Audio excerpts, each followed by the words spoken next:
It's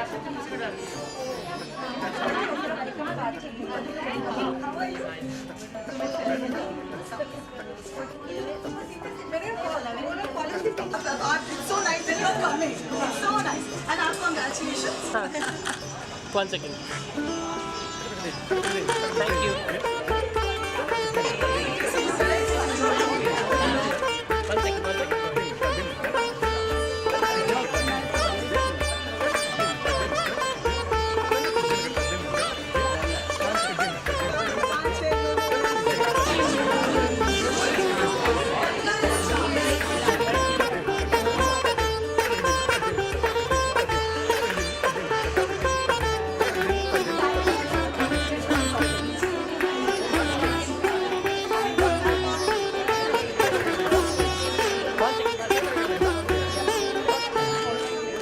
Thank you.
Good afternoon, ladies. Thank you all for coming here on such short notice, literally 48 hours. Wow. We sent out the messages and they're all here, so thank you so much for such a full... Hello. Very warm welcome to the Ravi Shankar Center, a very special place that is not just home to the Shankar family, but a beautiful cultural venue supporting the performing arts. I've always personally loved this space. I think it has a beautiful vibe and a fantastic energy, and I think it is because of the blessings of Pandit Ravi Shankar himself. I think we are very fortunate to be here today, thanks to Anoushka and Sukanya auntie, and I'm really glad that you are all getting to experience this. At Flow, Anoushka, we always try our best to bring trailblazers from various fields. That's going to be fun. Yeah, thank you. So we try and bring the best of the best trailblazers from various fields to come and interact with our members and to inspire them. In the world of music, there is no bigger name today than Anoushka Shankar. Please give her a big round of applause. My heartfelt gratitude, Anoushka. Anoushka is literally here for 6 days. She has a whirlwind of press and media interviews. She has 2 concerts, one in Delhi, one in Hyderabad. 4 concerts. Oh, she has 4 concerts in 6 days. In 4 days. So I start on the 1st. We play Hyderabad, Delhi, Kolkata, Bombay. And so I just came one day early to have a day off and relax. And then you emailed me. I have been wanting, this has been my dream event and I've been wanting to do it for over a year and a half, and I've been in touch with them, and I'm even more honored No, I that couldn't- I after couldn't- 4 days you managed to take out time for I us. couldn't say no to you, so I'm Thank here. you. It's lovely. Thank you so much. Yeah. Sukanani, please come. Hi, Mom. I would also say a big thank you to Sukanya auntie, who is a very dear family friend and a big favorite of my immediate family. She has a very large role in making this event happen for me, so thank you so much, auntie. At this point, I would typically do a very formal introduction of especially such a famous speaker. But since we wanted this to be much more casual, up close and personal interaction, I'm not going to do that. I'm just going to start with my questions. And hopefully, through the discussion, you will get to know the real Anoushka Shankar better. So Anoushka, let's start. In the words of Julie Andrews, Okay. let's start at the very beginning. A very good place to start. When we read, we begin with A, B, C. When we sing, we begin with Do, Re, Mi. And in this case, Sa, Re, Ga. Aha.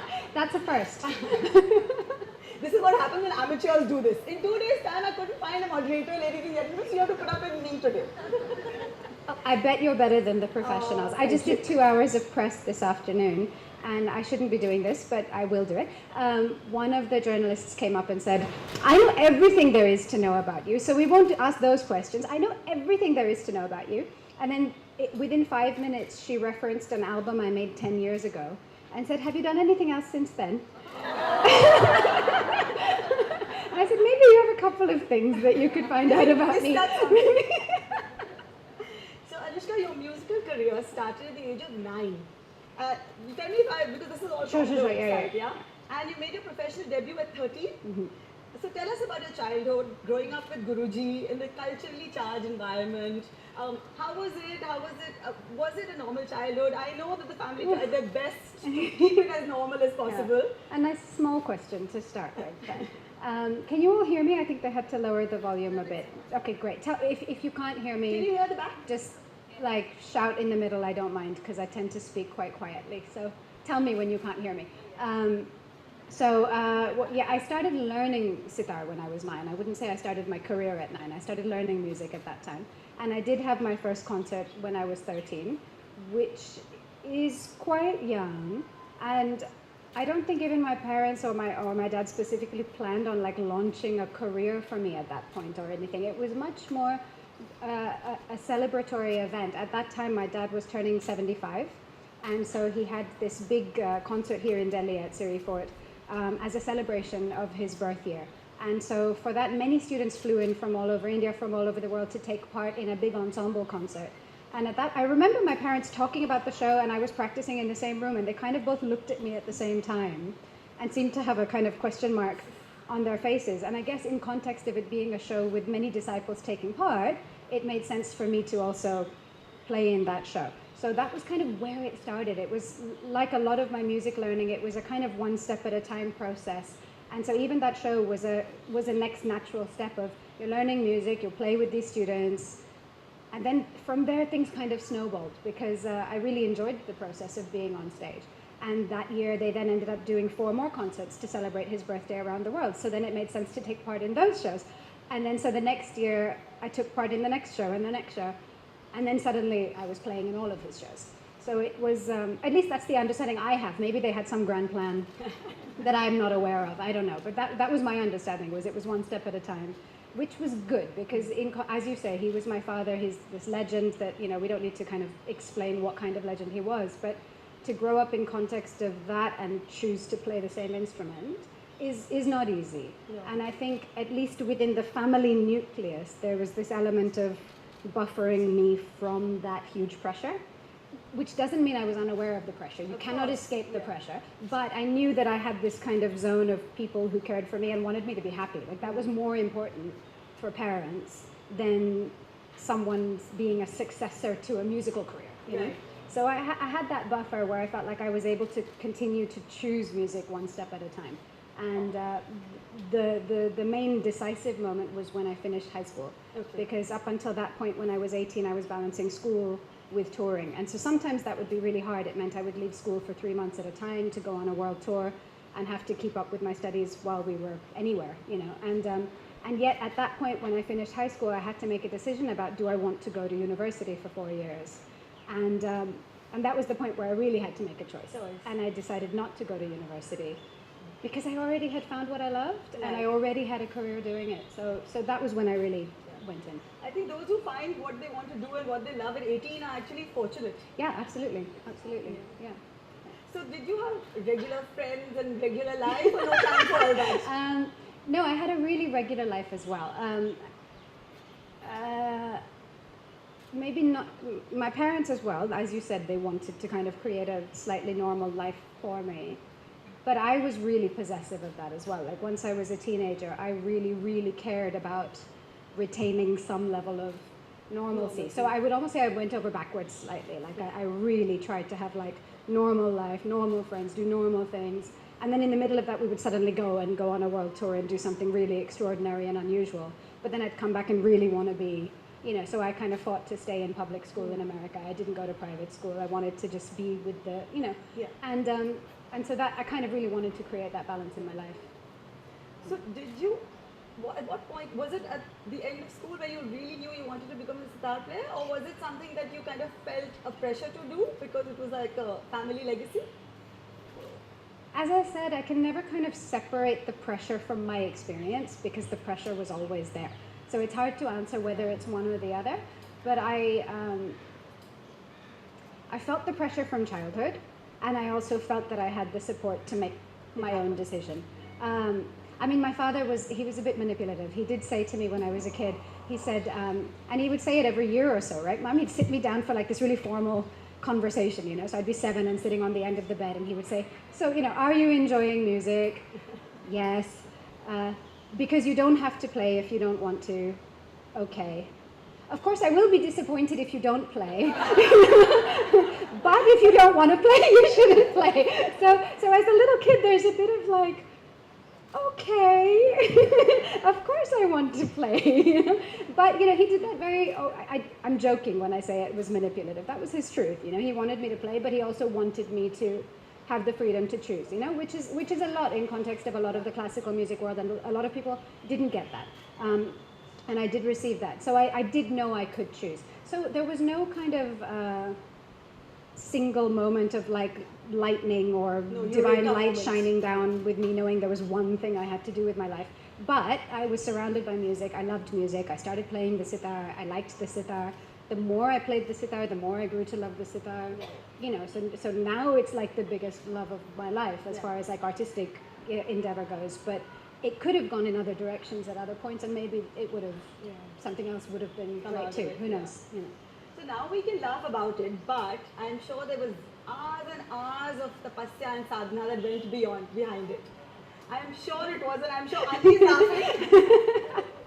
And it can't have been easy as a teenager and as a child growing up with other pressures with studies. So would you like to share something about that with us? Well, I mean, it's fun. Well, because now I'm a parent, and I know we'll get to that later, but like, it's weird to try and decide as a parent which way I want to go with this stuff, because I know, for example, that I was. Well, basically, so to come back to the fact that they let me choose, there was a caveat of you can choose if you want to play music. However, if you want to play music, it requires a certain amount of focus and dedication, and they would tell me that every step of the way. So if you want to play, you have to take it seriously. If you want to play, you have to give it your focus.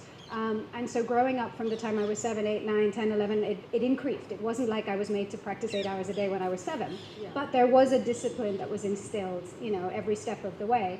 And as a parent, I really struggle with that, because I don't know whether I want to do the same thing. And yet I know as an adult I've received everything I've been given through doing that. So it's a really tough call. Like when my older kid, he goes to school, the little one doesn't go to school yet. But when he comes home from school, it's like 4 o'clock. And I don't want to make him do one more thing. I want him to play and just be free and be happy. And then I think, you know, it's a tough decision-making process. And I'm sure many of you relate, but like it is hard to find. I think all of us do. Yeah. We would love our kids to do certain things, Yeah. but beyond a point, we not even try. We can't push them. These are not so pushable anymore. Maybe. So you're also a professional sitar player. So was Guruji.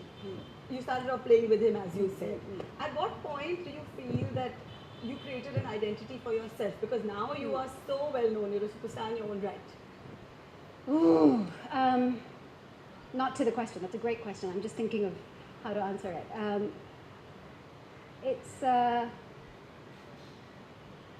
It's really hard to answer that question, which is funny because I get asked it all the time. But like in a room like this, I feel like I can try and think about it fresh. And the truth is that like I never felt like I had to create an identity for myself, because I knew I always had an identity. Like I'm a human being, and so therefore I have an identity. Like I am my own person.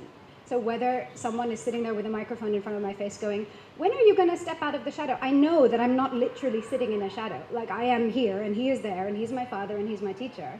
But I'm me, and I'm his student, and I'm his daughter, but I'm also me.